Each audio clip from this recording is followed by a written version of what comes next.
everyone to please turn off your cell phones or put them on vibrate, please. In a few minutes, Assistant Commissioner Matt Peggs will deliver a statement, first in English, followed by the same statement in French for a Francophone audience. His name is spelt Mattpeggs. Following the statements from a representative, we will open the floor up for questions. We have representatives here from the RCMP, GTA Southwest, GTA Inset, and they will be available to answer questions.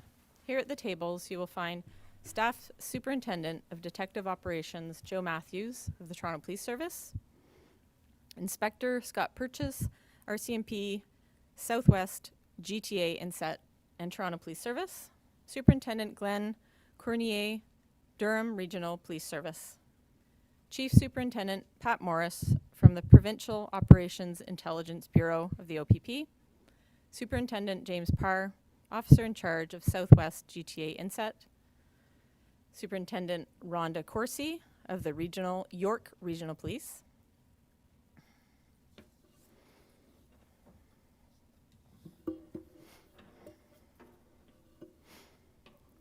Bonjour, mesdames et messieurs. Merci de votre présence. Je suis la sergente intérimaire Jennifer Goodings, responsable des relations avec les médias de la région du centre de la GRC. Avant de commencer, je voudrais rappeler à tout le monde d'éteindre leur cellulaire ou de le mettre en mode vibration. Dans quelques minutes, le commissaire adjoint Matt Peggs fera une déclaration d'abord en anglais, puis en français pour notre public francophone. Son nom s'écrit Mattpeggs. Après les déclarations de nos représentants, nous passerons aux questions. Des représentants de l'équipe intégrée de la sécurité nationale de la région du Grand Toronto de la GRC seront disponibles pour répondre aux questions. Surintendant principal Joe Matthews du service de police de Toronto, inspecteur Scott Purchase de l'équipe l'intégrée de la sécurité nationale de la RGT de la GRC et service de police de Toronto, surintendant Glenn Cournier du service de police régional de Durham, le surintendant James Parr, officier responsable de l'équipe intégrée de la sécurité nationale de la RGT de la GRC, puis superintendant Rhonda Corsi du service de la police régionale de York. I would now like to invite RCMP Assistant Commissioner Matt Peggs to the podium. J'aimerais maintenant inviter au micro le commissaire adjoint de la GRC, Matt Peggs. Thanks, Jen. All right, good morning, everyone. As was said, my name is Assistant Commissioner Matt Peggs. I'm the Regional Commander of the RCMP Central Region of Federal Policing. I'd like to welcome you and thank each and every one of you for joining us here today. I'm here to provide information on a terrorist attack that was prevented by the RCMP Federal Policing's Greater Toronto Area Integrated National Security Enforcement Team, who we'll call INSET. The GTA INSET is made up of the representatives, many of whom you see before you today. The RCMP, Toronto Police, CBSA, the Ontario Provincial Police, York Regional Police, Peel Regional Police Service, and the Durham Regional Police, with assistance that we get from the Ministry of the Attorney General of Canada and of Ontario and the Public Prosecution Service of Canada. INSET investigates threats to national security, including criminal extremism and terrorism. These investigations carried out by INSET look into the most serious threats to Canada's safety and security. On July 28, 2024, GTA INSET arrested a father and son at a hotel in Richmond Hill who were in the advanced stages of planning a serious, violent attack in Toronto. We became aware of this in early July. A publication ban is currently in place in order to protect the integrity of the complex investigation. However, I will speak to the details that I can provide at this time. With the consent of the Attorney General of Canada, and where appropriate, the Attorney General of Ontario, 2 individuals stand charged with a number of criminal code terrorism offences. Ahmed El Didi, age 62, and Mustafa El Didi, age 26, face charges for their alleged terrorist activities, including participation in the activities of a terrorist group, ISIS or Daesh, contrary to Section 8318 of the Criminal Code. Facilitating a terrorist activity, contrary to Section 8319 of the Criminal Code. Conspiracy to commit murder, contrary to Section 465 of the Criminal Code, for a terrorist purpose. 1 count each of possession of a weapon for a dangerous purpose, contrary to Section 88 of the Criminal Code, again for a terrorist purpose, those weapons being an axe and a machete. In addition, Ahmed El Didi faces 1 additional charge for aggravated assault, contrary to Section 268 of the Criminal Code. I want to emphasize there is no evidence to suggest that there is any remaining risk to the public. I would also like to say that I'm very proud of the impressive team effort that went into this investigation. The success would not have been possible without the work done by all involved civilian and sworn members and a collective effort from our partner agencies that I mentioned earlier and that are here before you. I would also like to thank the Canadian Security Intelligence Service, CSIS. They also assisted with this investigation, as always, and I want to thank them for their assistance. Along with our law enforcement partners, the RCMP remains committed to combating violent extremism both in Canada and abroad. Thank you for everyone coming here today. I'll be now reading this statement in French, after which I will turn it over to our moderator to lead us through the Q&A portion. Bonjour à tous, je suis le commissaire adjoint Matt Peggs, commandant régional de la région du centre de la GRC. Et j'aimerais souhaiter le bienvenue à chacun d'entre vous et vous remercier de vous être joints à nous aujourd'hui.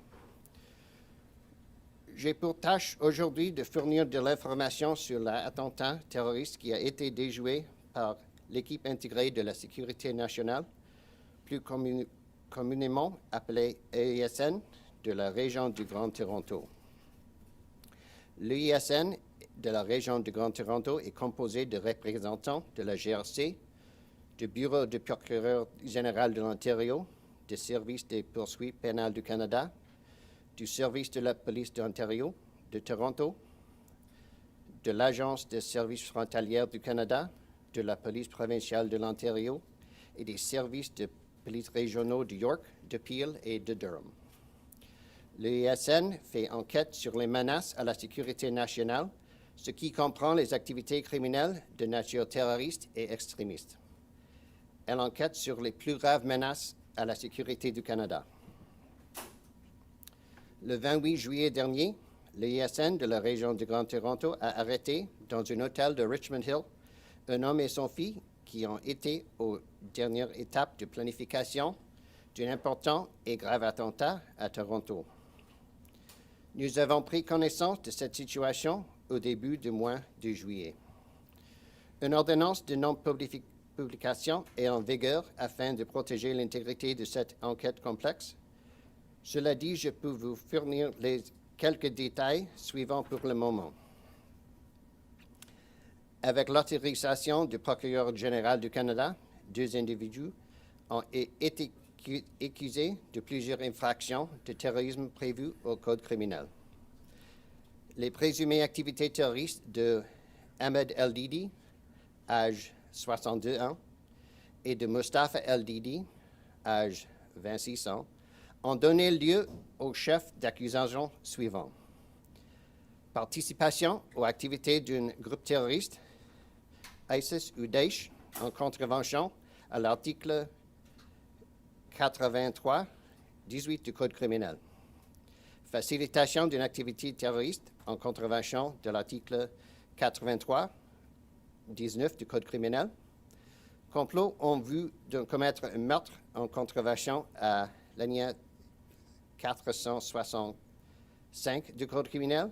Un chef d'accusation visant chacun des individus pour possession d'une arme d'une dessin dangereux contravention à l'article 88 du Code criminel. Les armes en question étaient une hache et une machette.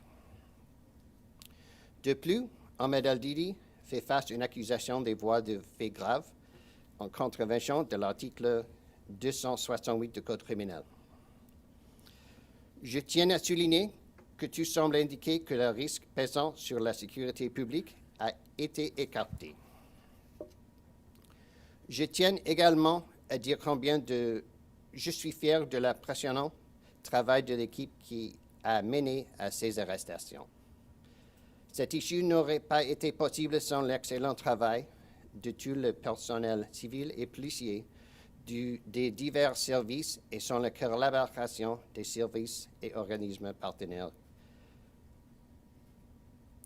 Finalement, le Service canadien du renseignement de sécurité, ou SCRS, a également participé à l'enquête.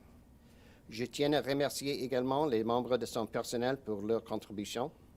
Avec le soutien de ses partenaires de l'application de la loi, la GRC demeure résolue à lutter contre l'extrémisme violent, tant au Canada qu'ailleurs dans le monde. Merci à tous à votre présence aujourd'hui. Je donnerai la parole à notre modératrice, Jennifer Goodings, qui dirigera la période des questions. Merci.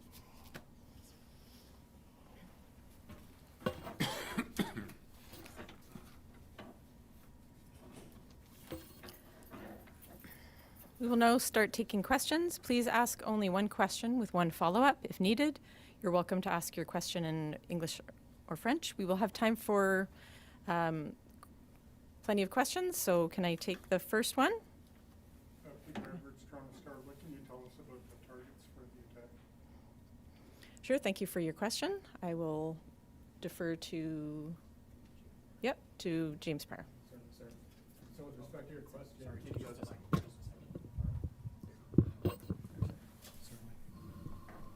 No, thank you for the question. With respect to the individuals at this time, we're treating this as a threat to the City of Toronto as far as particular groups or part of the population at this time. That is part of the publication ban. As Assistant Commissioner Peggs had mentioned,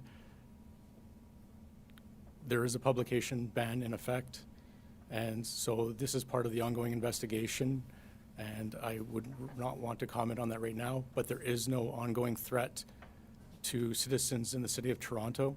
We're still trying to establish exactly who were the intended targets of this attack.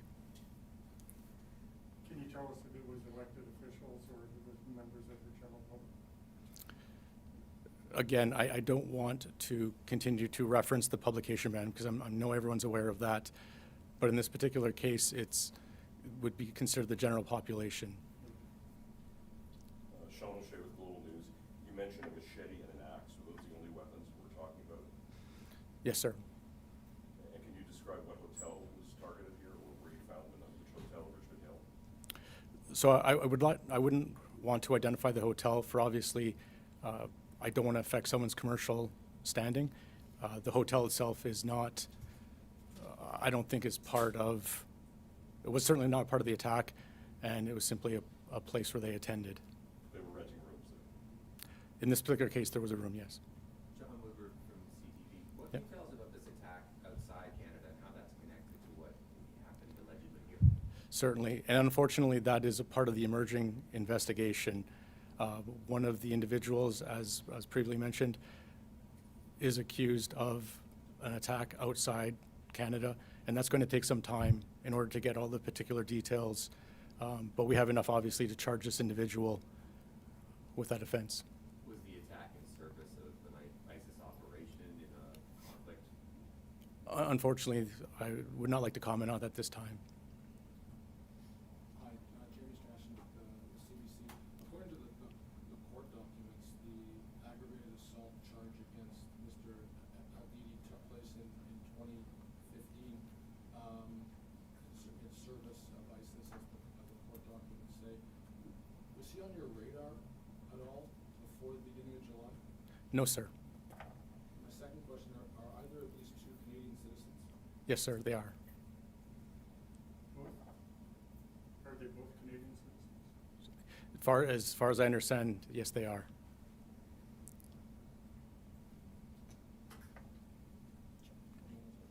mean, obviously this happened the course of this investigation unfolded very quickly. It began at the beginning of July and the arrests were made, 4 weeks later.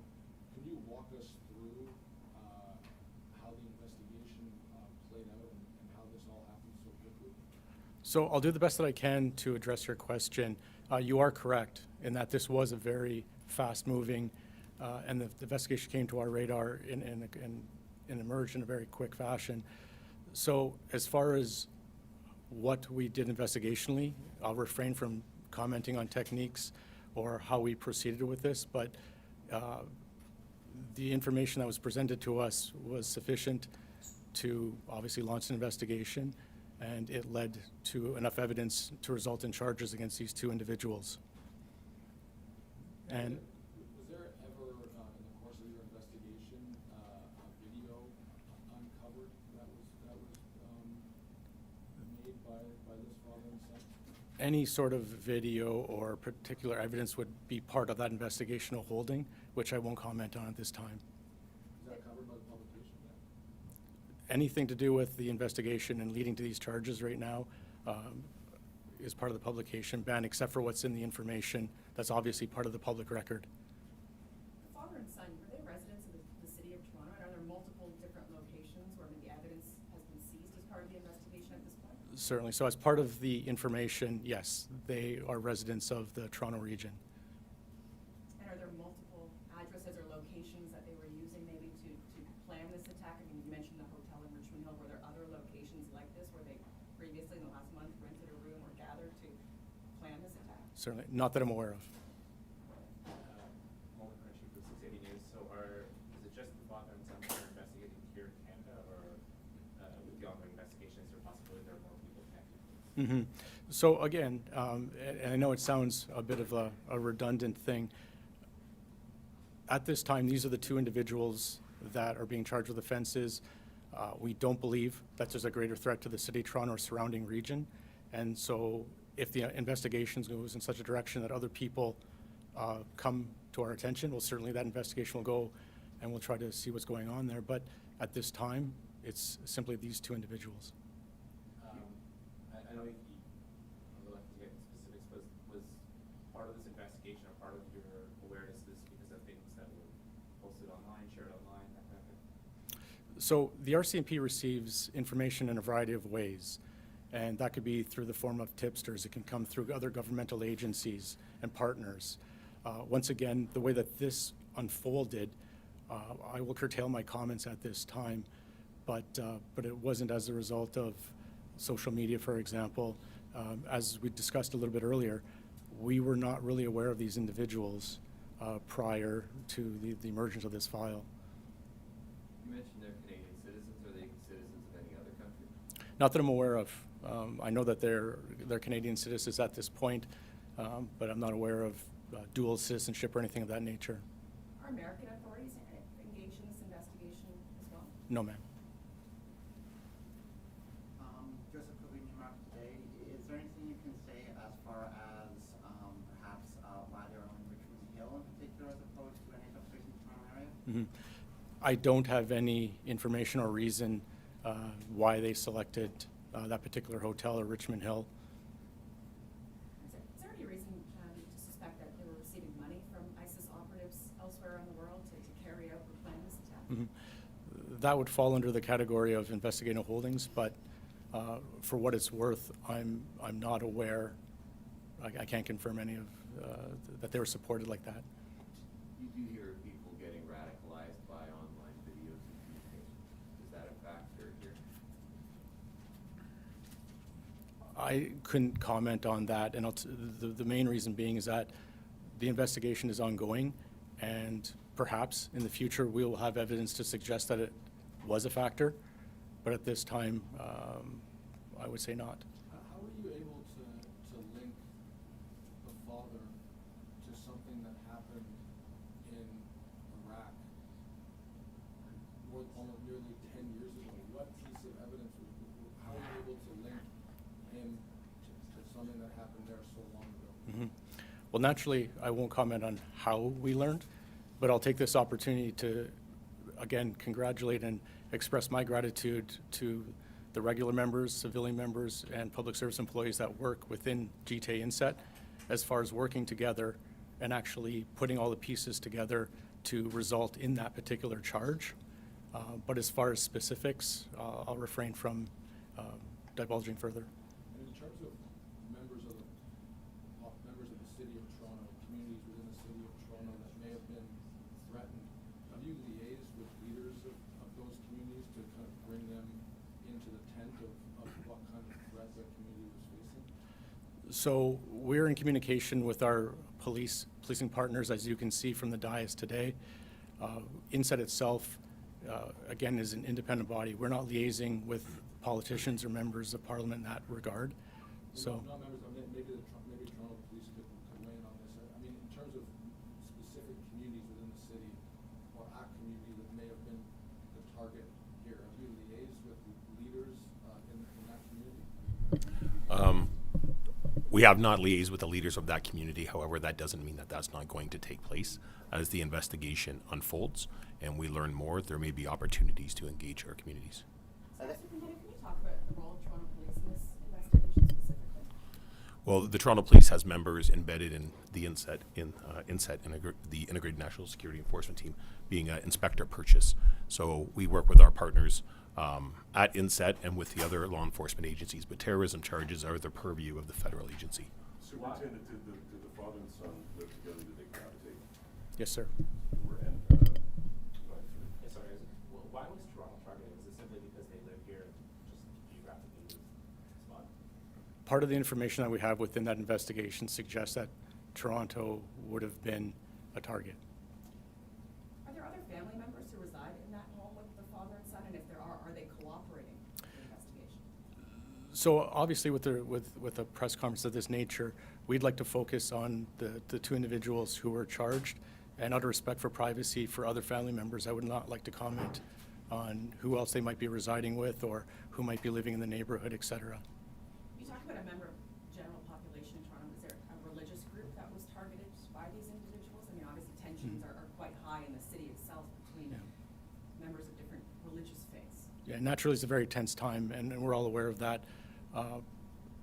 We are still trying to establish completely who those targets might be. So, Which agency carried out the arrests? so the RCMP carried out the arrest, and we had assistance from the York Regional Police as far as processing and our procedures. Question for Teresa, just in terms of just understanding language and level of progression, when you say advanced stages of a violent attack, was this something that INSET and the RCMP felt was going to happen tomorrow? Or when you use the word advanced, can you just give it some context? Yeah, I certainly can. How I'll frame my answer is like this. As you know, they were charged with having particular weapons. In other words, we're pretty confident how close they were to moving from simply having those tools and then moving on to actioning that threat. And so I couldn't tell you 6 hours, 10 hours, 12 hours. But once again, what I'll say is because of the swift nature of all of law enforcement, our partner agencies on this, we were able to halt that threat.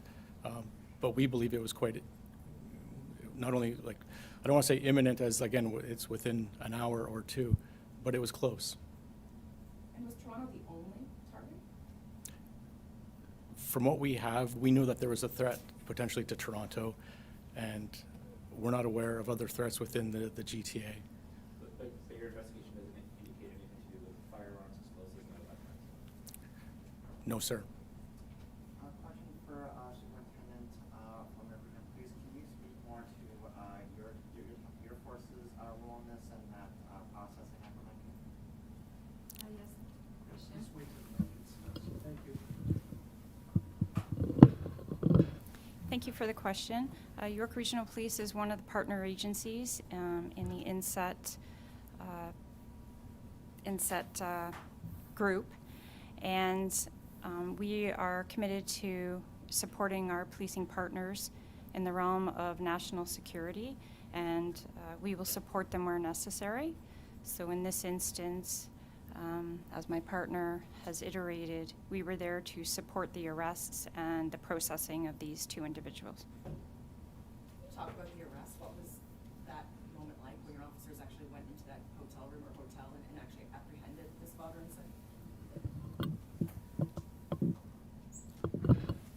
at the risk of being bland and the risk of perhaps not providing exactly the sort of information that is newsworthy, what I want to say is this.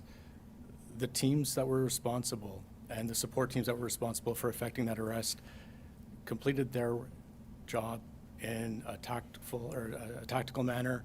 They did it exactly the way they're trained, and it went off exactly the way that it was planned. Of course, I was not there, so it's difficult to provide that first-person account, but based on the feedback provided by the investigative team, those support units, our emergency response team, as well as I believe the Durham Regional Paramedic Service was there as well. They effected that arrest in a textbook fashion, and luckily, I would say there was no damage that would be above what we would expect, and again, no serious injuries resulted from that arrest. So was the RCMP's tactical unit, correct? Our emergency response team was involved, yes. And what time of day did this take place? It happened later in the evening. Late evening, after 9? Yeah, that's right. Superintendent, given that you were able to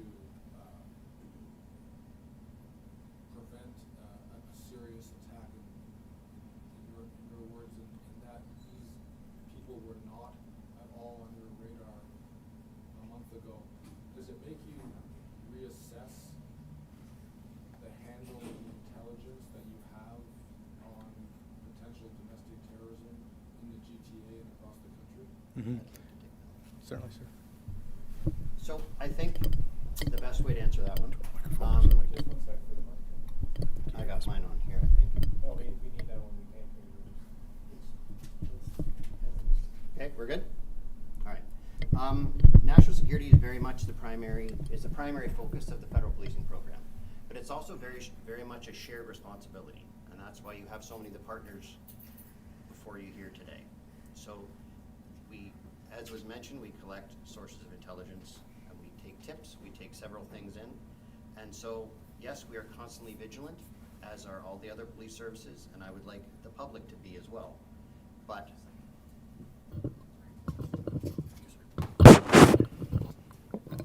as I said, national security is very much a shared responsibility. Primary focus of the RCMP's federal policing program, but shared responsibility amongst intelligence enforcement agencies also. And the national security landscape, the investigations we do, they're becoming more complex, but we remain vigilant as to the other police services, as to the intelligence agencies, and as we'd like the public to be as well, to continue to be able to address these threats. Jamie with City TV, and I understand you have a legal tightrope to walk here, but tensions are high throughout the world, and when we hear something like this happening in our own area, everyone's anxiety increases. Is there any more you can tell us to relieve some of that anxiety? Because there's communities out there that are now very fearful that this terrorist attack might have happened towards them, whether it be their religious based or culturally based, and you can understand how people's tensions and anxiety are really high now. I can understand. But to protect the integrity of the investigation that we have, and to respect the publication ban, there's nothing more that we can say with the details, except I can say that we believe there is no threat to public safety at this time, based on the investigation that we've done. Since ISIS was established about in 2014 or so, there's been a number of possible sort of planned attacks against Canada since then. Since the conflict in the Middle East has risen since last October or so, have the RCMP maybe stepped up their resources, increased the resources in order to monitor any potential attacks? Have you adjusted how you sort of monitor these, anything that might be coming along? We adjust the resources and the support to individual investigations as the circumstances dictate. Just on ISIS, I mean, they were a much greater threat in the past than they are now. I know a number of lieutenants and heads were killed around 10 years ago. What can you tell us about the strength of that organization today and its capacity to launch attacks in Canada or anywhere else? So, do you have any? I'm not sure if you can hear me. If you need the microphone. Yeah, please use the microphone.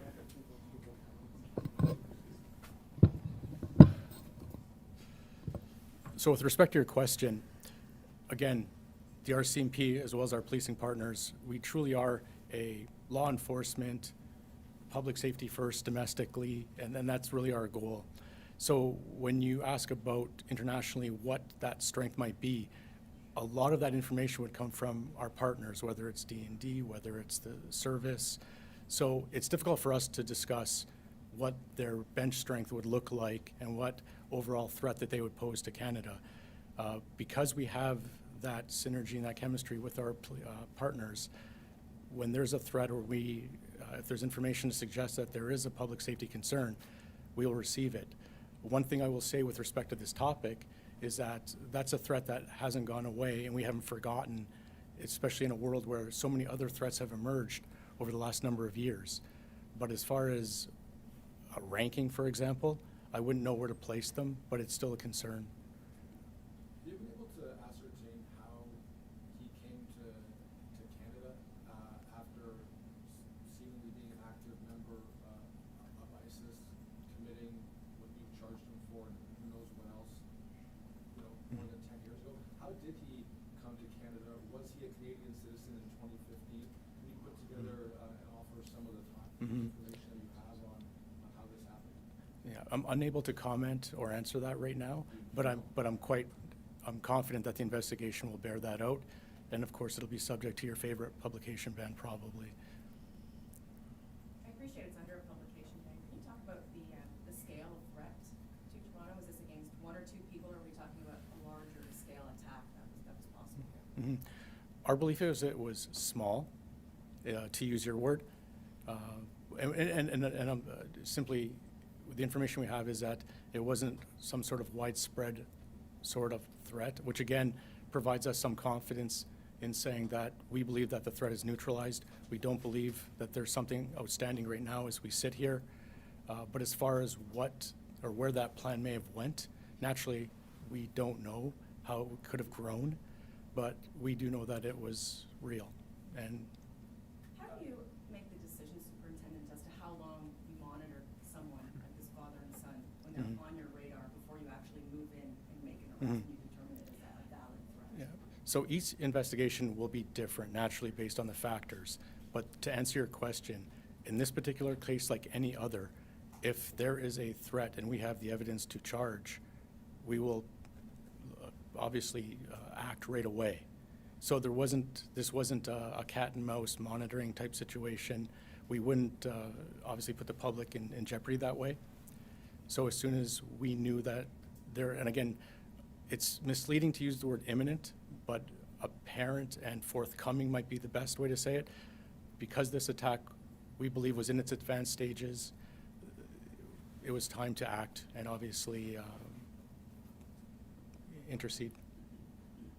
Just from that, are you saying that the hotel trip was a planning event? Were they on some kind of a attack planning retreat, if you will? Was the hotel trip part of it? We're still going through our investigative holdings to determine the whole scope and breadth of their reason for being there. Commissioner, I was wondering if I could ask you a question. Yep. Quickly on the mic there. Data shows over the last 8 to 10 months, basically since October, that rates of Islamophobia have gone up, and there may be people who use this news today to kind of ratchet that up. So I was wondering if you have any kind of message to the community as they get running against this news today. I do. I think that it is necessary to treat terrorism as serious, but to treat it as a criminal act. This is not based on individual communities or anything like that. It's individuals that are terrorists and are criminals. That I think is the best way to focus our messaging. Would you call this a homegrown plan? Would you say that it was actually in the 416905?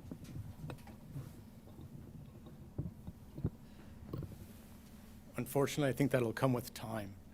As far as going back to that investigative piece where we're able to put all the details together, we might have a better sense.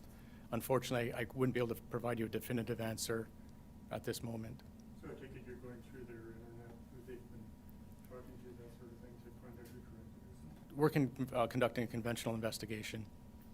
Which would include the anything that we're legally able to obtain, we'll do what we have to do.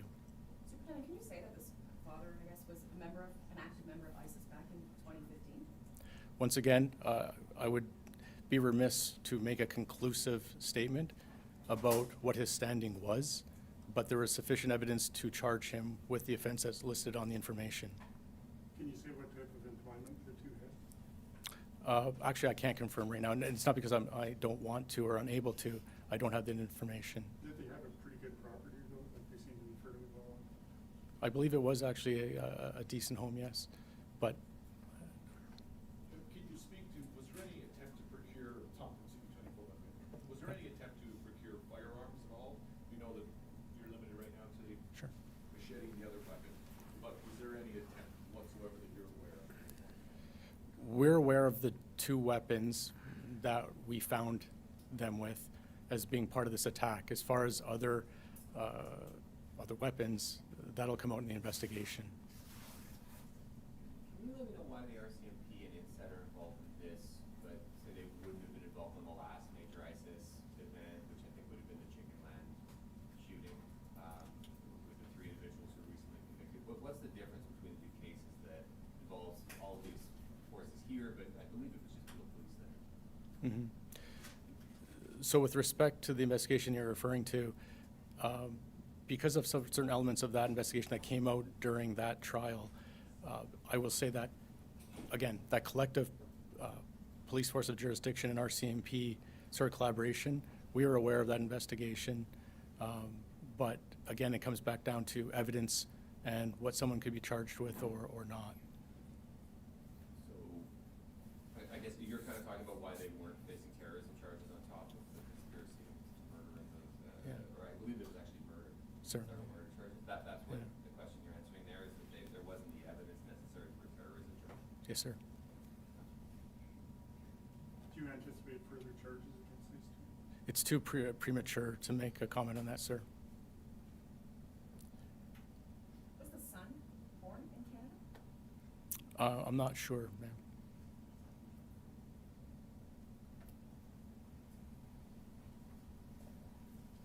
I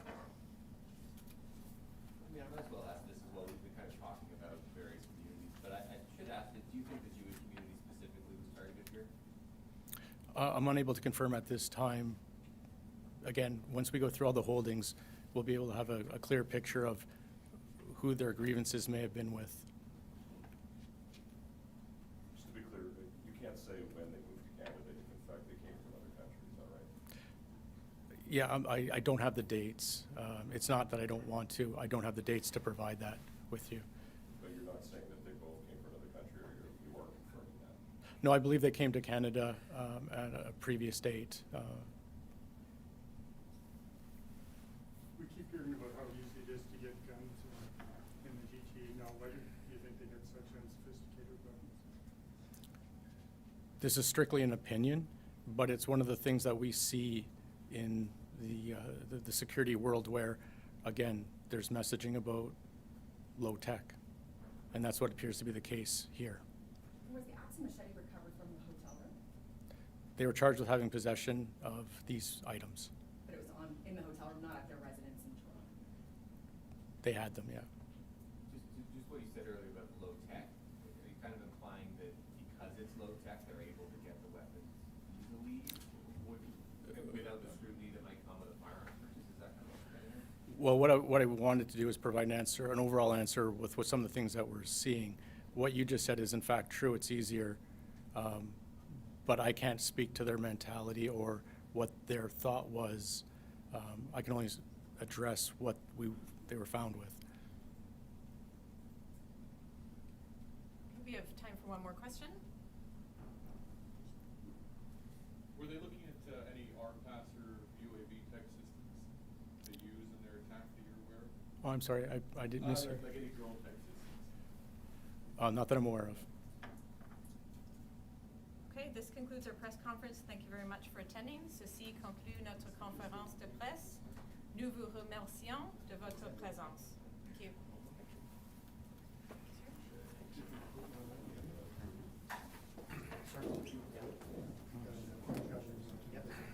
Okay, Phyllis.